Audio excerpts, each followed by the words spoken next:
Hi, Laura. So we're talking almost a week after Election Day, and I know you volunteered for a local campaign. You also happen to be president of the Sonoma County Latino Dems. You're on the Santa Rosa School Board, and I know I'm kind of wondering, given the degree to which you're already involved, why did you decide to get involved in a campaign on top of all that, during this election season?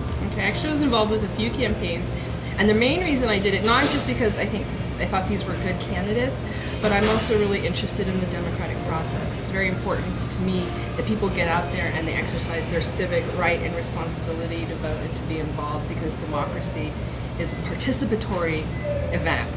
And I'm very disappointed, with so many people who aren't involved, who don't even vote. Such an important right and responsibility we have. So my being involved in campaigns was about to facilitate democracy, just to get people to get out there and vote. So that was one reason, but do you want to know my specific campaigns? Yeah. I mean, if you wanted to. Okay. Mostly I volunteered on Jill Ravitch's campaign. She ran for DA and she won by 10-point margin. I'm very happy about that. And I came to her campaign through a friend of mine, Lisa Maldonado, Executive Director of the North Bay Labor Council. I didn't really know much about either candidate, and I have to say I had no problems with the incumbent, Mr. Pasalacqua, but I just kind of got involved with Jill Ravitch's campaign. And then, as the campaign went on, the DA, Mr. Pasalacqua, really started to run a negative campaign. And that really energized me even more, that I knew I was behind the right candidate and that she had to win. And so I spent all kinds of time knocking on doors, making phone calls.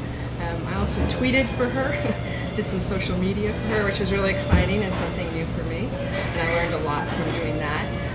So you got more involved as the campaign went along? Yeah, definitely, definitely. In fact, at the beginning, I didn't even really know Jill. Kind of went through her campaign manager and doing the tweeting through the campaign manager, and then actually got to know Jill more. We became pretty friendly with her, and we walked Cloverdale with her, knocked on doors. She was always very gracious. So I don't know about all that brusque personality stuff that I read in the paper. But, and my kid came along too, my 17-year-old, or she'll be 17 soon, and she was just as involved in the campaign as I was. And it was a bonding experience for us, which was very good, and got her involved in the whole civic process. Right. And hopefully she'll continue that. So those were just some of the things we did for Jill Ravitch, and then also phone bank for Mike McGuire, Jamie Thistlethwaite, and for Michael Allen, and phone banked through their campaigns, phone banked through North Bay Labor, because I'm a teacher by trade, so I'm a laborer. And those were just some of the things that I did, and especially after school got out, because I'm a teacher by trade, like I said. Once school got out, I devoted the last 2 weeks pretty much to campaigns. Now that you've done it, would you do it again? Oh, definitely. Yeah. It was a great learning experience. I got to see somebody win that I had supported. I have worked on other campaigns where the candidates didn't win, so this was nice. And I think you meet a lot of people, which is really important to me. I want to know who's in my community. I want to know who's out there and who thinks the same way I do about different topics. And they're activists, and so it's a great way just to network and to meet a lot of good people. I felt very good about the whole thing.